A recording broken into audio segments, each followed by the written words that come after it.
Good afternoon, everybody, and welcome to today's Activity Strong webinar. I am Meg Laporte, and I am with the Link Senior Marketing team.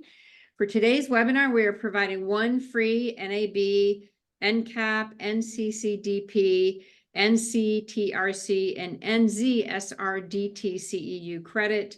To be eligible for CEU credits, you need to remain on the webinar for the full hour. At the end of the webinar, I will provide the required post-webinar CEU survey evaluation link in the chat box. And it will also be sent to you by email this afternoon, so please check your spam folders. Your survey needs to be completed by midnight Eastern time this Thursday. If you have any questions, please email us at webinars@linksenior.com. CEU certificates will be issued by email before the end of Friday. And that's it. Take it away, Charles. Thank you so much, Meg. Welcome, everyone. Welcome to our second Activity Strong webinar of the year. I think we're still allowed on the 16th of January to say Happy New Year. So while I'm at it, Happy New Year, Jamie. Happy New Year, Stacy. Happy New Year. Excited to have you all.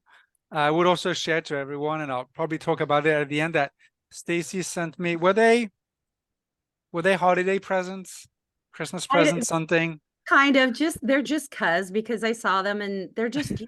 I mean, who doesn't love a pair of Golden Glove, old people? 100%. Yeah, I agreed. But welcome, everyone. Excited for today's webinar. Well, we're going to delve into obviously a topic that we all love, resident engagement, and very excited about today's discussion, where we really take from some of the best, obviously our speakers today, but some of our best, and we learn and listen about success and lessons learned from resident engagement champions. As we might know, Activity Strong is led by Link Senior, but we do this in partnership with three amazing organizations: Activity Connection, NAP, and NCAP. And before I share more about today's presentation, just as a reminder for everyone, the chat can be very active, which is a great thing, but just make sure that you select everyone so that everyone can see your valuable contribution, because usually it is set to just the panelists. And talking about the panelists, we anticipate amazing Q&A from the amazing content today. And so for the Q&A, just make sure to put that in the Q&A feature of Zoom. That's easier for us to manage. So that is that. So welcome everyone again. As we mentioned, my name is Charles. I'm with Link Senior. Link Senior is an organization. We're based in Washington, D.C. Again, second time, but we really believe that all people are cool, and it's us not being fan of segregation based on age. We think that every age is worth celebrating. And then obviously Activity Strong, which is why we're here today, which is all about not only kind of acknowledging, obviously, the amazing work of activities and life enrichment professionals, but also elevating the discussion, right? And that's really important, especially as we're in 2024. We have a lot of amazing organizations that are really actively investing in resident engagement, actively thinking about how can we come up with strategies. And obviously, it's one of the topics today, so it's exciting to do this. Just a little bit of background about Link Senior. We are a resident engagement platform. We work with leaders in the field, and we focus on supportive living. So anything that looks like assisted living, memory care, and the nursing home environment, we love to help elevate the work of our teams, and obviously improve the resident engagement, the resident experience. We are evidence-based, so we're very proud of the fact that we had a clinical study that was published. And if you have any questions, please feel free to reach out about this. So in terms of introductions, I'll be very short, but I would say that it's been a pleasure to work with Jamie and Merrill Gardens for a few years. And I'm always impressed when a provider, when a leader like Jamie, but a provider also as a whole, as an organization, really tries to tackle some of the leading techniques and philosophies out there. And obviously there's a lot of benefits, which I'm sure Stacy and Jamie will articulate, but it is a lot of hard work. So I think one of the goals and one of the reasons why we have this webinar is to help you all understand. I'm not going to say it's easy, because it's not, it is work, but how it's doable, right? And a lot of our presentation today are about how can we implement this. And then the other thing, obviously, I have to talk about CARD and Montessori. I've always been inspired by Montessori itself, especially when it's led by Dr. Cameron Camp. And I had the pleasure of meeting Stacy years ago when she embedded that in her previous organization. And I'm just amazed about how we can take something such inspiring at Montessori, but really embedding that in our communities. So that's a longer introduction that I wanted, but just because I'm excited about today's content, today's presentation. And so very shortly, Jamie Johnson, Jamie Johnson is the corporate director of memory care with Merrill Gardens. And Stacy Flint is a consultant at the Center for Applied Research in Dementia. So Jamie and Stacy, I'll let you both take it from here, but let me just say one last thing, which is thank you so much for being with us. Thank you so much for helping us elevate the discussion, and I'll let you take it away from here. All right, I'm just going to share my screen. Y'all see the right screen? Yeah, we do. Thank you. Right on. Great. Well, not to be redundant, so I may flip through a couple of these slides because I did put in intro slides for Jamie and I as well, and it's really not about us. So we're going to be talking about successes and lessons learned from resident engagement champions. And there we go. We already talked about that stuff. So let's just get to the nuts and bolts of it. So our learning objectives today we're going to go through understanding the challenges, ideas on how to create engagement action plans, and then, the practical strategies that both Jamie and I have used and Jamie currently uses at Merrill Gardens. So diving right in, understanding resident engagement challenges. This is probably, it's the thing that you need to be the best at, right? And knowing the person is what really provides the foundation for person-centered care, and understanding the challenges that you're facing in order to create a community that reflects the people that live in there. So whatever your processes are for that, a lot of folks, I think across the board, everybody does a life history, but what do you do with that information? How do you make sure that the people caring for these folks with dementia are actually accessing it, applying it, utilizing it, amidst all of the other things that they have to do when they're actually providing like the physical care? And I know, Jamie, that you have come up with a really creative, kind of cool thing that you guys do at Merrill Gardens. You want to tell us a little bit about that?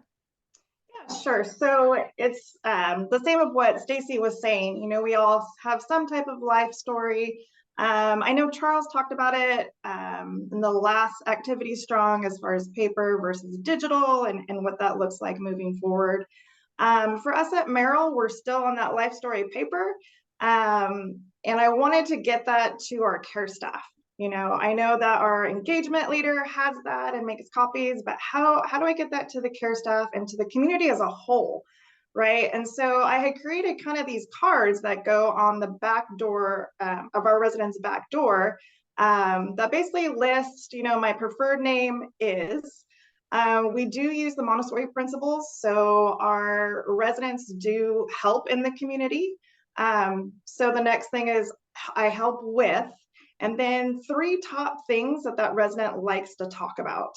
And that way, anybody coming into their room kind of knows all that information and can engage, whether it's, maintenance man, or whether it's, family members.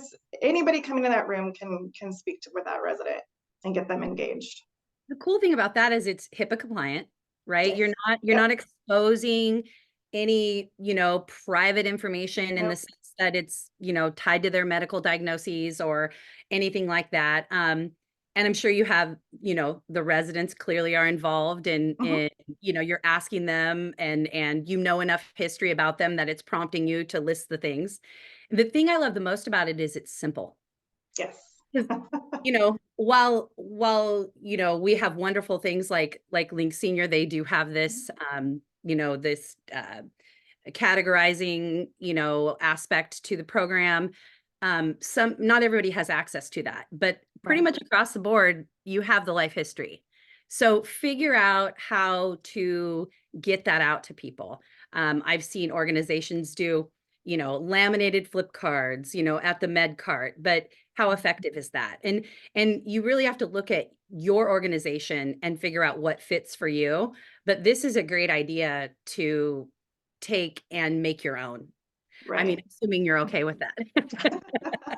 Yes. When we know the person, it really helps us to counter some of those common beliefs that we enter the room with when the assumptions that we make about people with dementia. And the more you know about them as a person, you essentially remove that, oh, I'm going into the room with someone with dementia. You go, oh, I'm going into the room with someone who used to be a teacher, Mhm. someone who has a very large family, to someone who is not from this area. They're from Italy, or maybe they're Charles and they're from France. So it moves you beyond this whole defining them by their diagnosis. It works towards teaching people to define them by who they are and what they've Mhm. done in their life. And so it really behooves everybody to get to that state of mind. Um, Knowing them alters our beliefs, and we begin seeing them as a person like ourselves. Their desires for freedom, for choice, dignity, and equality, none of that changes because of their diagnoses. And their why, their personal why, and what didn't change. Their how has changed. So they've got this diagnosis, and so how they do life has changed. Right. And at the end of the day, when you look at it this way, you realize it's a human thing, right? And this is something that Dr. Camp says all the time. Mhm. And it puts us all more of on a like even playing field. It really emphasizes that equality. Wouldn't you agree with that, Jamie? Yeah, one of the other things Dr. Camp also says is, people living with dementia have the same needs and wants as people living without dementia. And I think that sometimes that gets missed in our communities. So, yeah. Absolutely. So when we talk about creating, so we've got the knowing the resident down, right? You've figured that out. You're you know you're distributing that to your staff. We've got a good baseline, a foundation to build upon. And then we move into, creating this action plan. So really it's the what we do, right? There's the what we do, and then there's the how we do it. And it's really, in my mind, and maybe this is wrong, weigh in if you want in the chat, but it comes down to those simple things: what we do and how we do it, our approach to doing it. So, I mean, staff, whether you're the management team, you're the care staff, whatever your position is, we all have really great ideas. And we can come together in a room and say, gosh, it'd be really fun if we did this. But those are based on staff opinions and staff wants. So when you're having these sessions, you need to call upon that knowing the resident, and Mhm. furthermore, involve them in the process. So how do you do that? Right? How do you go about doing that in an efficient way when you have 50 residents, all with dementia? You have 100. It's a seemingly daunting task. Well, there are programs, one of them being our lovely sponsor here today, but there's also, if you have to put pen to paper, and you don't have access to, different apps or programs that allow you to categorize people and, by their interests or whatever, um, you have to figure out a way to go about doing that. What have you done in the past, Jamie, as far as like coming up with what you guys are going to do? Sure. So at Merrill, I started this initiative to really change the culture in our memory care. And what it was is moving to that home and a community model and really getting out of the hotel model. And changing that culture is very difficult because it's been for so long. And it's kind of embedded right in our staff. that we want to serve, we want to help. It comes from a place of love, but realizing that that's not giving that dignity and equality and independence to our residents that still want it. And so I really had to dig deep and take some time of what does that look like across a larger organization to be able to change an entire culture.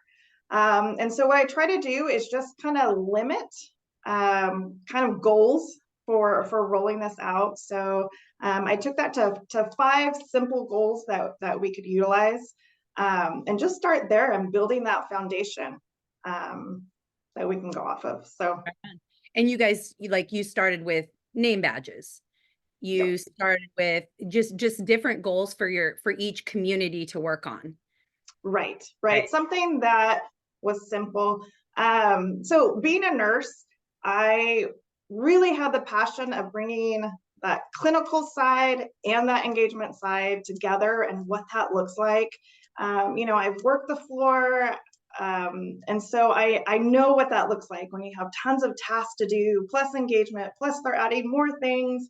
I know what that looks like. And so what I wanted to do with our program was really make it reasonable. Like, what can the staff really dig into and buy into that will change this culture of our memory care? And Yeah. so simple things like just adding name tags, that's been one of the, as far as feedback from different communities, one of the biggest things is that the residents really enjoy having those name tags, knowing who each other is within their own community. And that was very simple. Yeah. Talk about creating equality, right? Right. I mean, it's so basic, it's frightening. Right. Simply knowing someone's name. And we take that for granted. Mhm. We take it for granted that we can just say, hey, I didn't catch your name.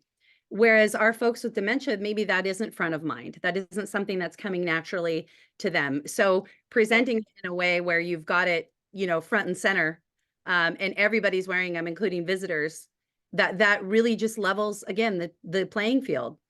So Right. go ahead, sorry. Sorry. No, what we did with the name tags too, that made it even a little bit more different and really changed the culture, is that the same name tags that the residents wear is what the staff wear. So it's not a resident trying to figure out, everything on that name badge. It just has our name. We're all here together. This is our community. We all have the same name badges. And it sounds pretty like, oh, okay, maybe to the listeners, but try it. If you haven't done it in your community, try it and observe, be an observer. Notice a resident when they're interacting with anyone that has a name tag on, and watch their eyes. They will look to it. They will refer to it. They will point it out. They will read it. They'll acknowledge it. It is really a wonderful tool that, if you can figure out how to do it and distribute it, collect them and get that system up and running, it's really a useful tool. But, when you talk about gathering the data, the life history data and what you do with it, displaying it to folks, and then you move on to, okay, what do I do with this information? Taking that information, first of all, collecting it beyond the life history is important. One of the things that I've done, that might work for communities is, during your all staff, print a roster of the residents where you've got I printed it on huge posters and where there was plenty of space to write. And I passed it around to staff and I said, write in the column 1 or 2 words that describe this person. Because the thing is the life history, it's kind of the nuts and bolts. It's the black and white. But what about their emotions? What about their tendencies? What about, it's beyond, I like vanilla ice cream. It's, she really enjoys sleeping in the morning. Like that will be on my list, right? Don't wake her up. She's earned the right to sleep in now that she's 80. Yeah. I mean, it's those kinds of things. Pass it around. Then, take that information and, it does take a little legwork, but start putting people into, similar interest groups, past experiences, origin stories. Did they have a large family? What is their religion? There, are there 10 teachers in this community? Are there 15 engineers? Languages spoken, traditions, and their entertainment preferences. So doing that legwork on the front end When you move into accessing that data in the planning process of the what you're going to do part of it, you've got it all right there. And then, incorporate that into your admission process where we're going to, every time you have your all staff or your stand-up meeting in the morning, we're going to bring it to the table and we're just going to add on to it or revisit it with the entire census list periodically every quarter or something so that you're up to date. But really doing that work and putting a system in place to collecting, but then creating these lanes will give you a great foundation for how to incorporate this data into fun activities. Go And ahead. I just want to kind of comment on that too. So with the life stories, like Stacey said, it's all the nuts and bolts and it's listed to everything they like, everything they love, and that history, which is great. But I just kind of wanted to send this caveat to, what about things they don't like?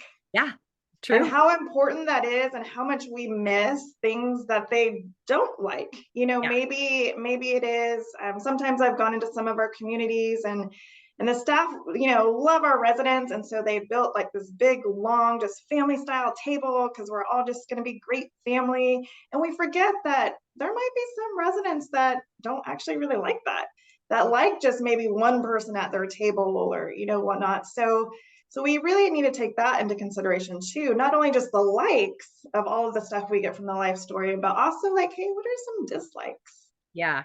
And also to recognize the fact that when these life stories are completed, I mean, ideally, once someone's admitted, you're going out and you're addressing it with the residents too, but we all know how things get lost and that step may not happen.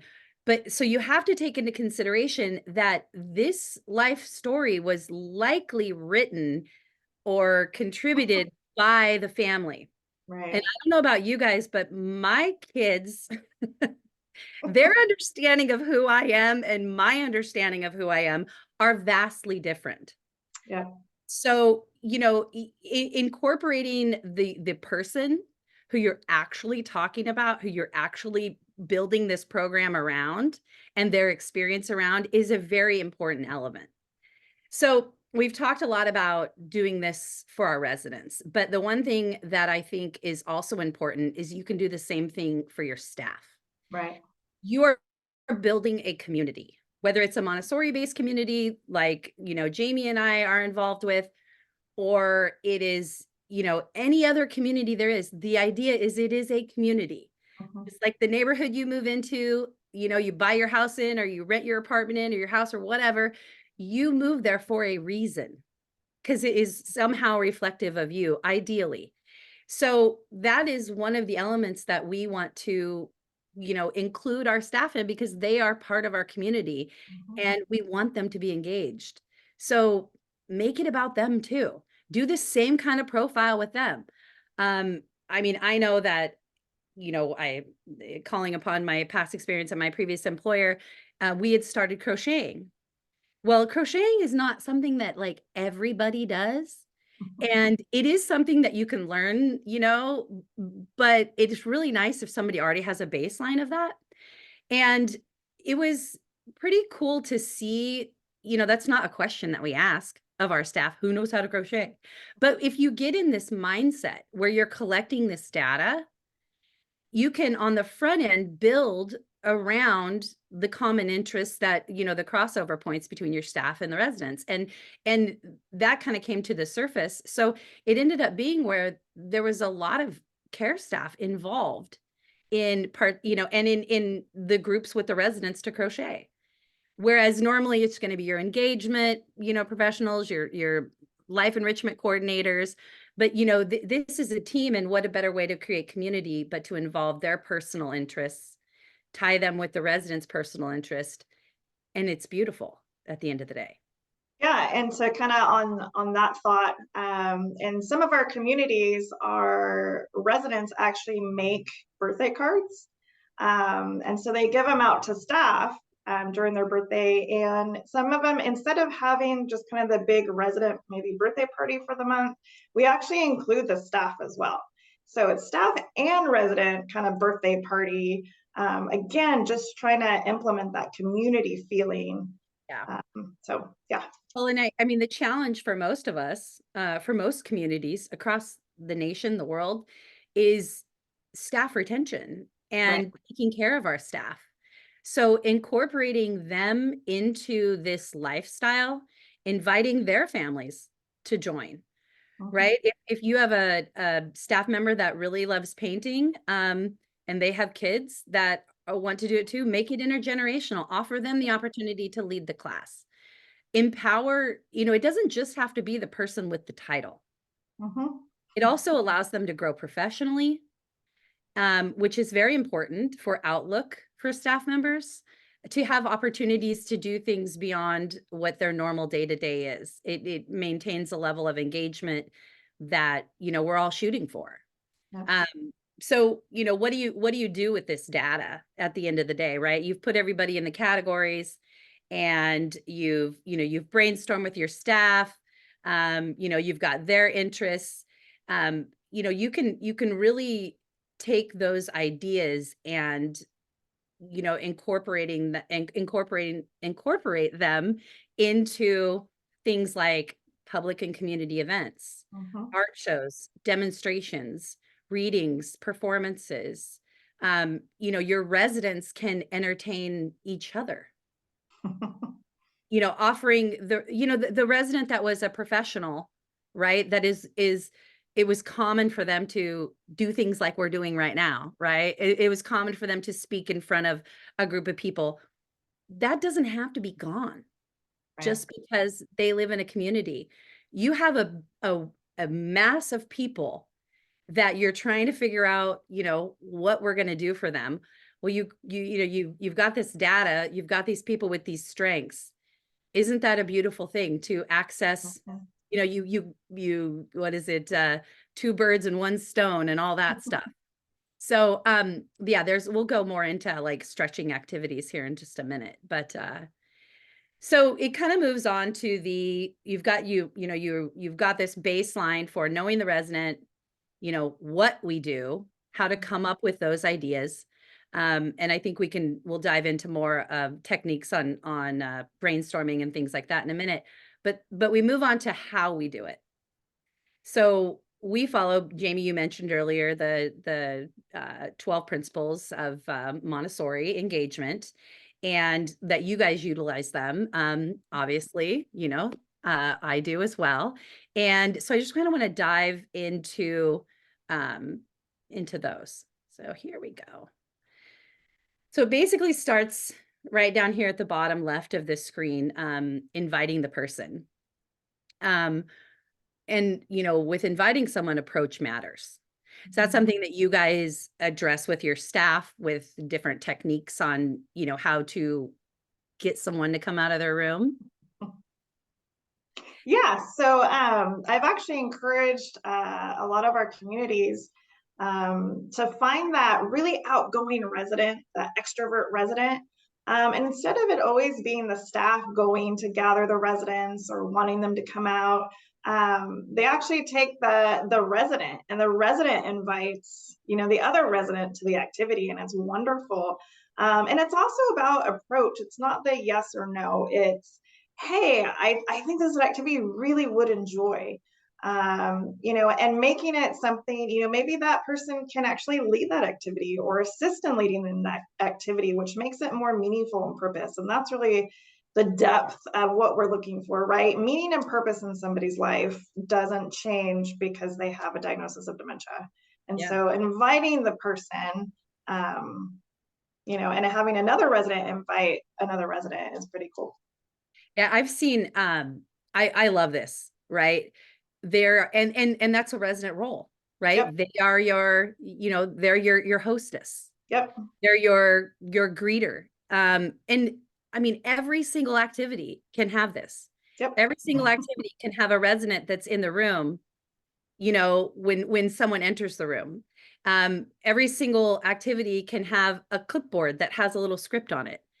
I mean, if staff is there, you already know, because you know the person, those folks that are hesitant, those folks that are, okay, I'm not going to, I'd rather stay in my room. You know, it's pretty common with people with dementia. You want to close, you know, some folks want to close their environment so that they feel safe, right? It's a safe space. And if I exit this room and go into a social setting, you know, there's some downsides to that. I won't know anybody. I'll be embarrassed. I won't be able to do it. So you'll often get those responses. So if you're the staff that's along with your hostess, think of a few things before you set out to invite people, a few little, if you will, content, tell a little story. Gosh, you know, I really love exercising in the morning. And, you know, I'm going to go exercise. Would you want to come with me, so that you can add to it?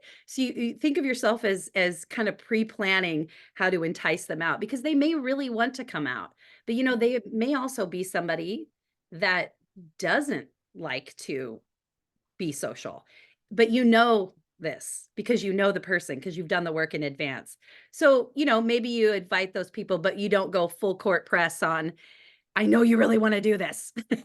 So, you know, you have to gauge the environment, but yes, inviting the person to participate, because that's not an assumption. This is a foreign environment, especially if they're a new person into the community. They may not know that this is something that's available to me.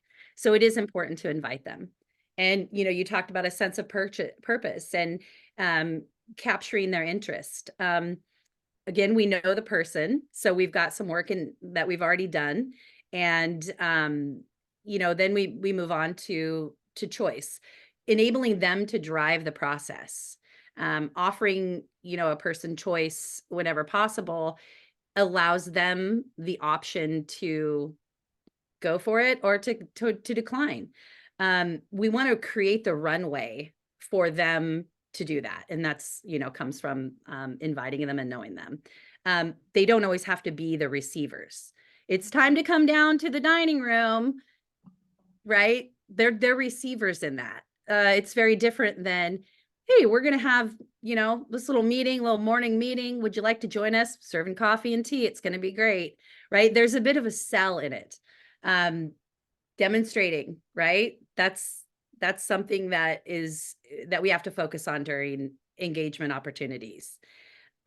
A lot of times I've seen people, you know, rush a resident through something, or, you know, okay, let me just go ahead and do that part for you because it's too challenging.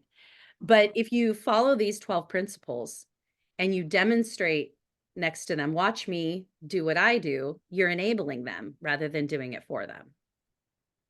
And that doesn't, you know, coming on the clinical side of things, that's something that I really try to stress to really our care staff, just in ADL care. You know, let's demonstrate more and talk less, is really important even in ADL care. Yep.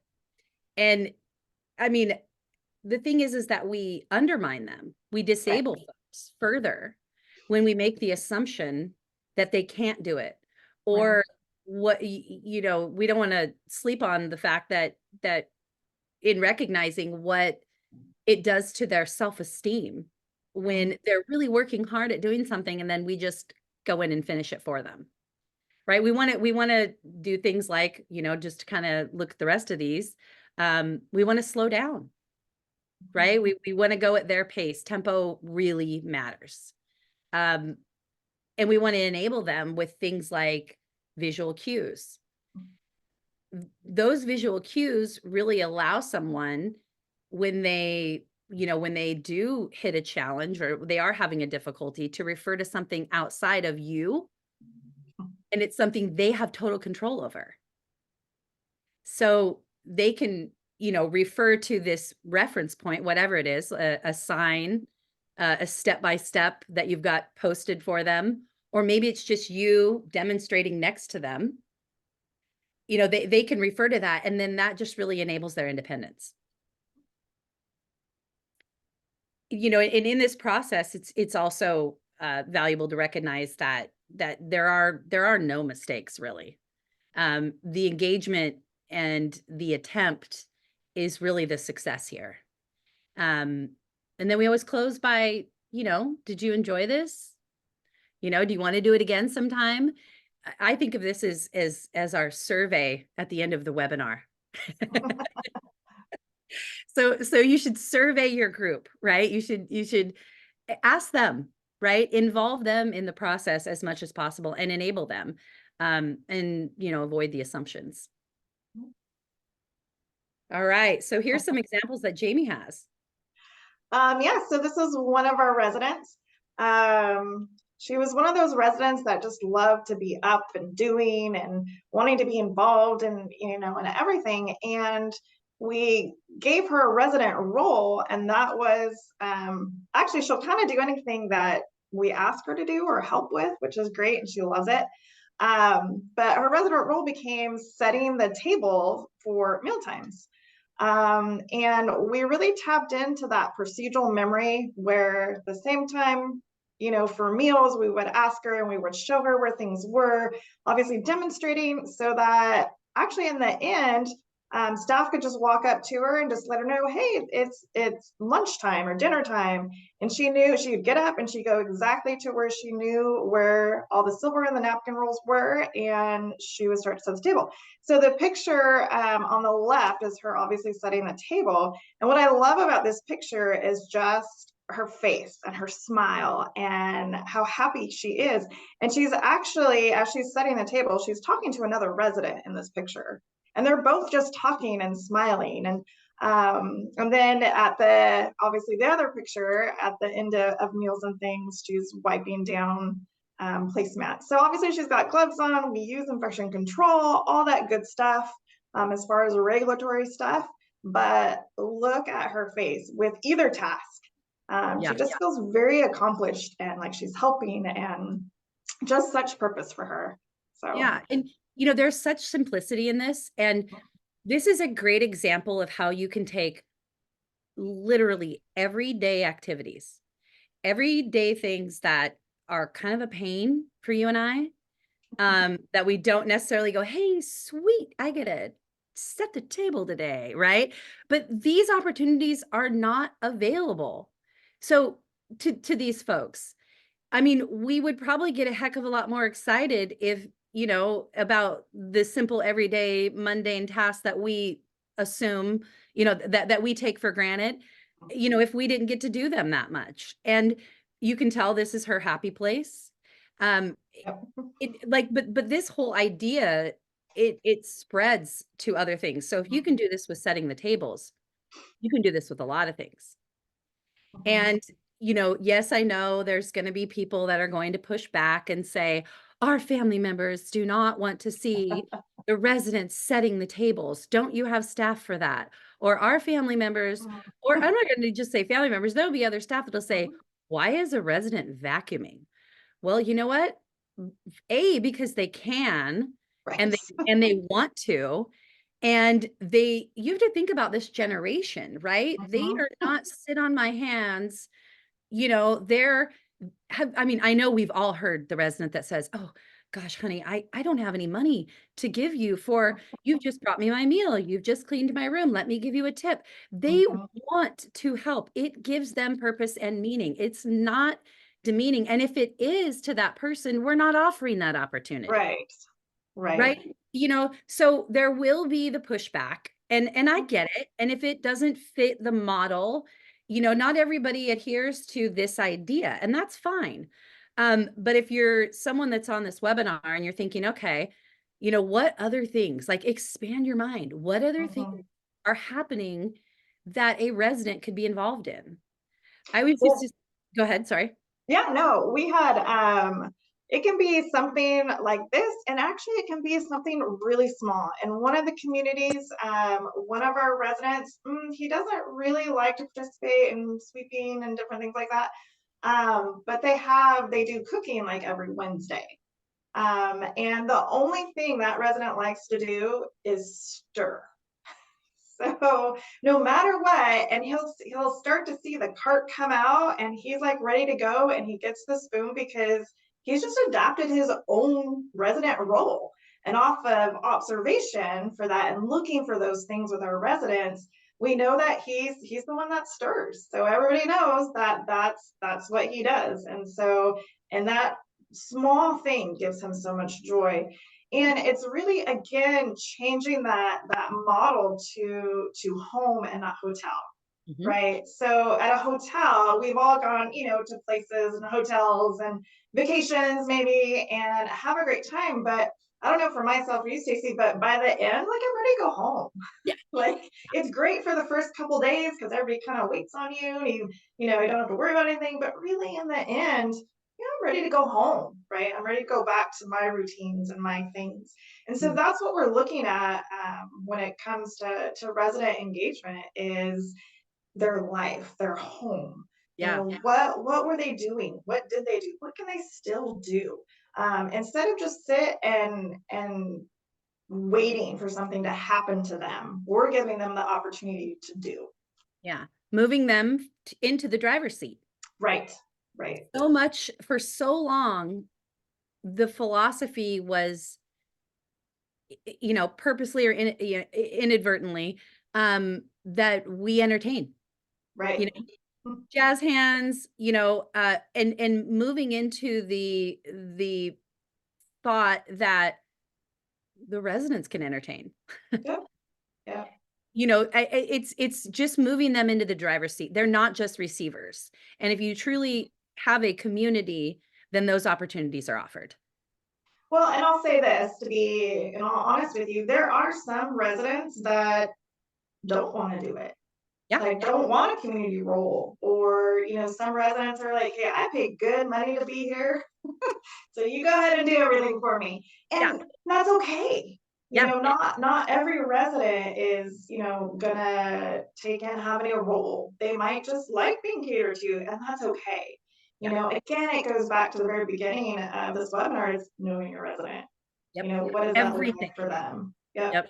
If there's anything that you take away from this, it's knowing the resident. You literally do not have a person-centered care environment without knowing the person. And I mean, yes, it can be complicated, but it also can be simple. If you streamline your efficiencies and you have someone that is addressing it and staying on it and keeping it at the forefront of the conversation, because you can always refer back to it, right? And so I think, yeah, you want to talk about this lady, or she was she the one that she was talking to?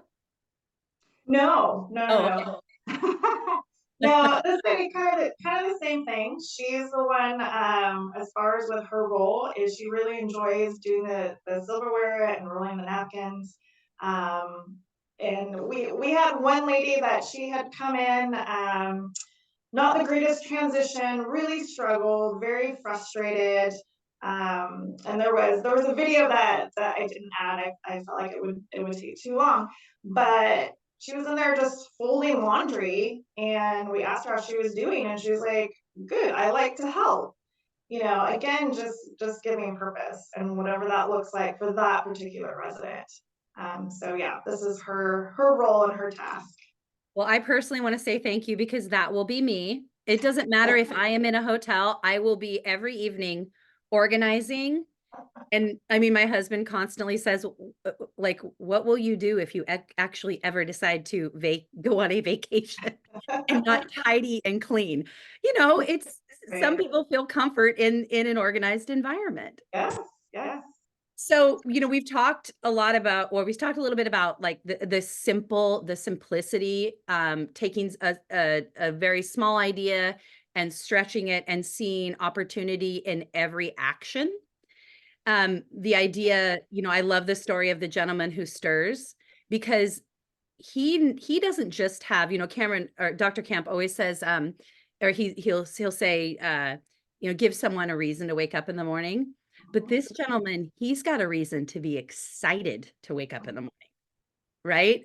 And that's what we want, right? We want them to have something that moves them through their day. And keeping in mind that, like we said, everyday activities are engagement opportunities, and it doesn't have to cost a lot of money. Nope. It really doesn't. There is this belief, and I've been on these webinars before where there's been some feedback. Oh, that's great, but I'm functioning on a $50 a month budget for 50 people or more people. Right. And unfortunately, that's very common. I will say that I typically had more of a budget than that. And so I do, for any of you folks that can make a move on that, give them more. But you can get creative. And it is challenging. It does take extra work, but making the things that you're going to use. I remember years ago, we had a life enrichment coordinator who the residents wanted to play volleyball. And she's like, well, I kind of ran out of dollars for the month. So she used found items. They found some netting. They took something else apart.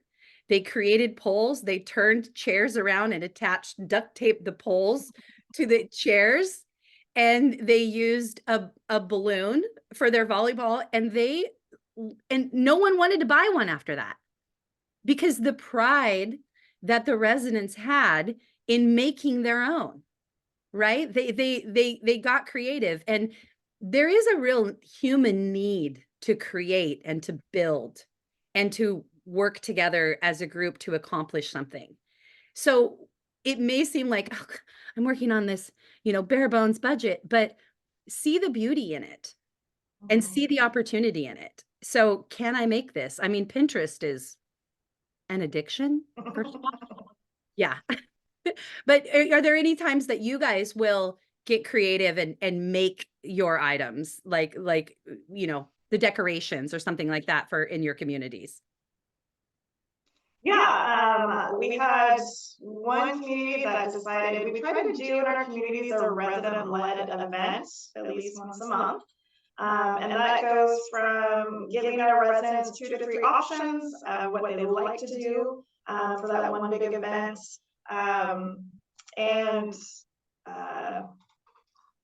Then it goes down into choosing from food to drinks to then decorations, and sometimes their outing will be to go get that stuff at the store because it's their event. It's not us choosing for them.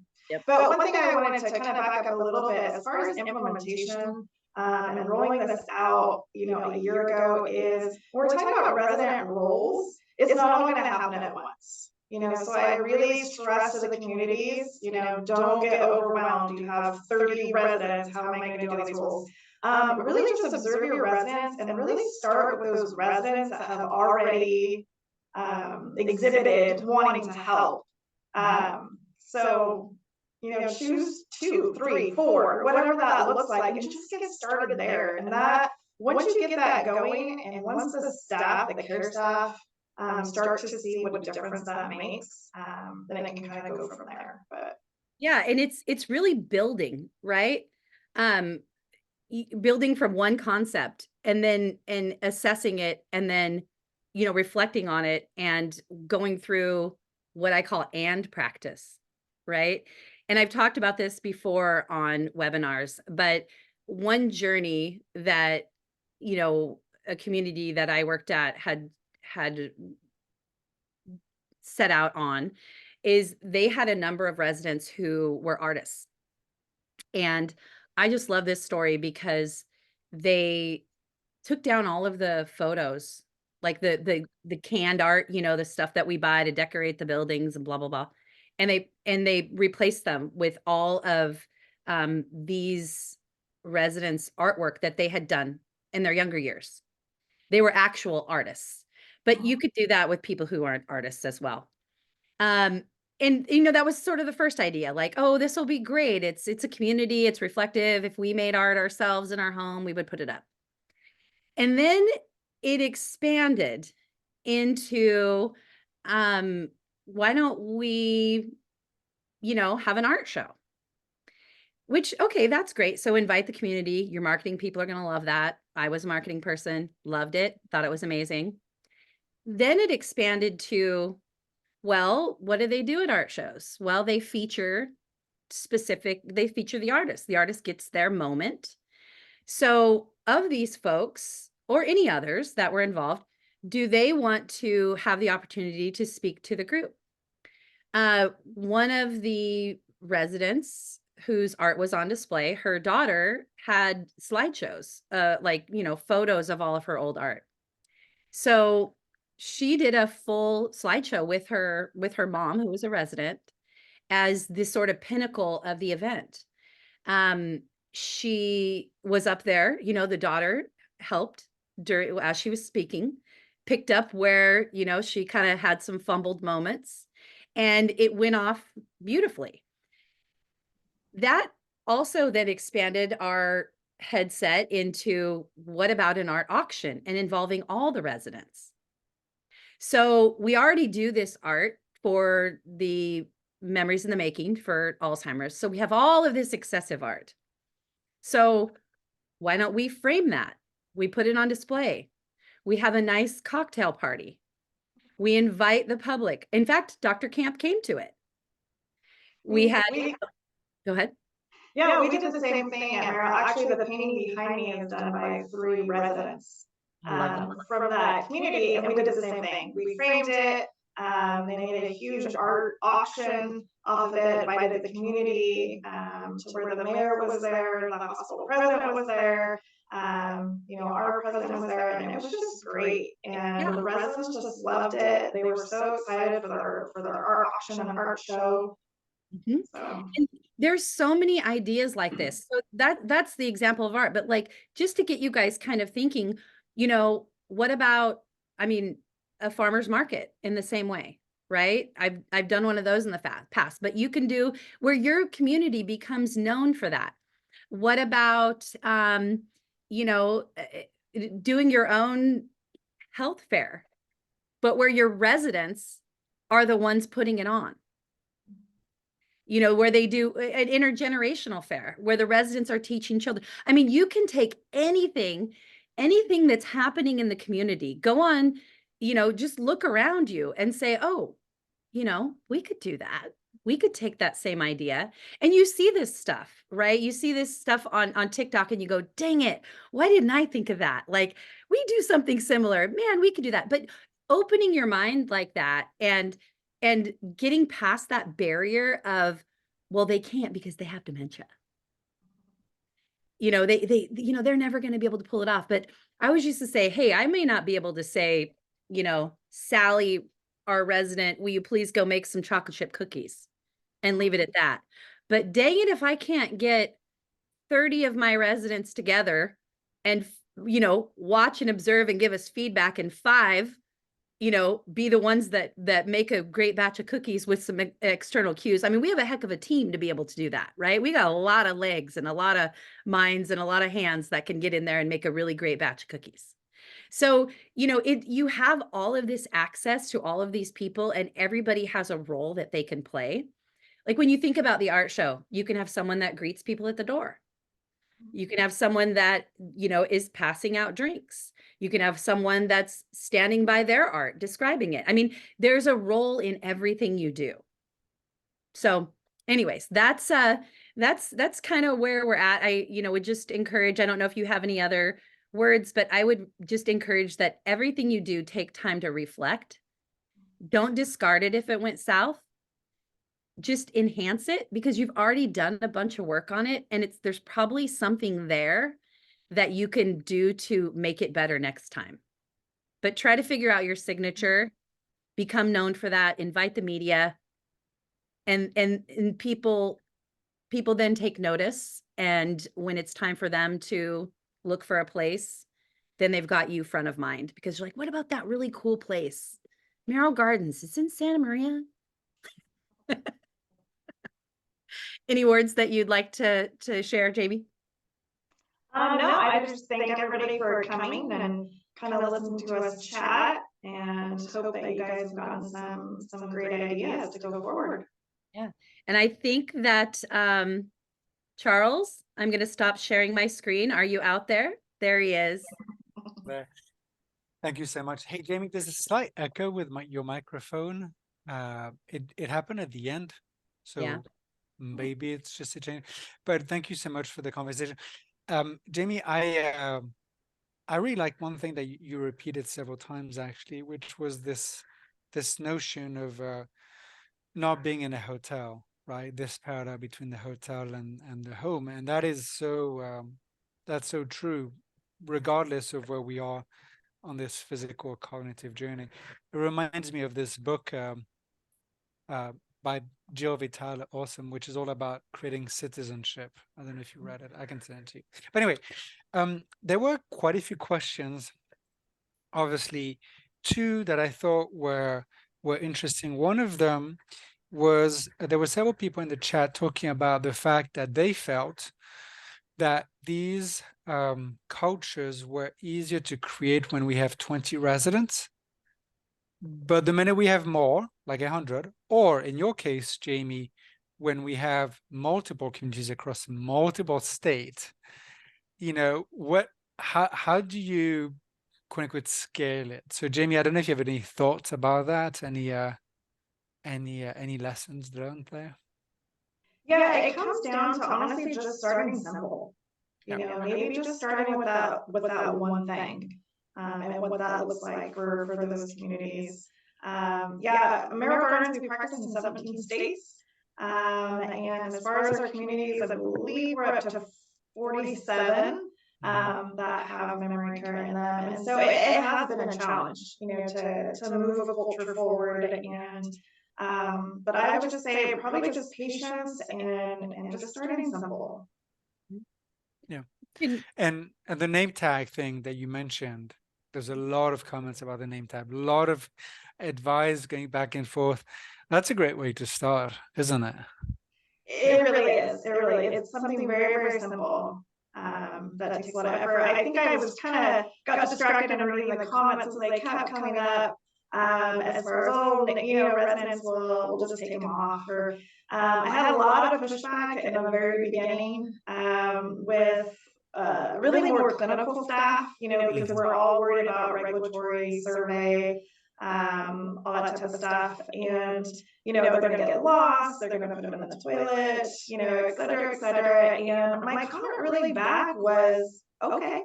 Yeah, exactly. You know, a $5 name tag so that they can communicate and have that sense of community is worth it. So that's okay. And I've lost name tags in my life. Right. I mean, I have. it happens. Stacey, any last thought about this notion of going beyond the 50-20 residents? Yeah, I think it's exactly what Jamie said. You start somewhere. And what you find when you're scaling it is that they're going to pick up, the community is going to have its own personality and its own sort of signature. They're going to pick up on different parts of it. And what you see is, you know, you're throwing out, like you said, we started with 5 things. Each community is going to, like, you're going to have 1 or 2 that are going to do them really well. And that serves as your template. So when you start talking about scalable, you're creating your own example within your organization, and you have every resource at your fingertips because they're yours. You don't have to ask someone, you have to pay someone else to do it, right? It's there. So you've created a template and you just start chomping away at it. You start eating that elephant, right? One bite at a time. Yeah, and you know, one just last final thought, and I think you both alluded to that. I remember Dr. Camp challenging the audience on every webinar we've been. You know, he always repeats the fact that most of these things don't cost much. They cost a lot in culture change, right? Which I'm sure, Jamie, is what you experienced just right there when you said talking to clinical and so on. But in terms of money, you know, a name tag isn't too much, I don't think. So that's what I find so, you know, interesting, but also really inspiring when I see both of you because both of you leaders have done that successfully and continue to advance that. So any last thought before we wrap up this webinar? Thank you for including us. I appreciate it. It's been really fun. Thank I love you. working with Jamie. Jamie, any last words? No, thank you for the opportunity. Yeah, anytime. True pleasure to have you both. I will just share a couple slides in terms of announcements, but let me, in terms of announcement, share also the fact that our speakers have been very generous of their time, obviously this hour here, but also all the time it took them to prepare. And they're happy to answer any questions should you have them when it comes to the content of the presentation or thinking again ahead about how we implement, how we improve some of these techniques. I know you also both collaborated with us on the tip sheet. So I want to thank you a lot for that. And that we will be sharing with our audience. So thank you so much, Jamie. Thank you so much, Stacy. I think Nellie also wrote in the comments that if you want to print off the 12 principles, there's some directions in there. Oh yeah, absolutely. Oh yeah, and I think we share them in the They're chat. on the tip Thanks a sheet, lot, yeah. Stacy. Yeah. In terms of just very quick 3 announcements. One is, if some of you were on our webinar last week, was it last week? Yeah, last week. We just released our 2024 benchmark. So we're very, very excited about this. It's one of the best, I think it's the only document that I've seen out there, but one of the best document that takes this very data-driven approach to resident engagement. So very inspired by that. And then 2 upcoming events that we're very excited about. Marvel is going to be coming again on our platform to discuss a lesson in listening. And that's going to be on February 6th. And I'm also very excited about our partnership with the Validation Training Institute. This is one of our larger events. This is a 3-hour event, and it's going to be on February 20th. And many different reasons why it will be meaningful. One is if you have not heard, Naomi File passed away on late last year. So it's a huge loss for our industry, a huge loss for humanity. But as we all know, or some of us know, VTI is the great organization that promotes the work of Naomi File, the validation method. And in this particular event is going to be extremely meaningful because we are doing this in partnership with the National Council of Dementia Minds. And the first session is going to be led by people living with cognitive change. So fun, interesting, thought-provoking, inspiring conversation, and you are all invited. Jamie, Stacy, a pleasure as always. I'm sure we'll talk soon. And in the meantime, have a great afternoon. Thank you so much. Thank you. Take Thank care. Thank you. you. Cheers. Bye, everyone.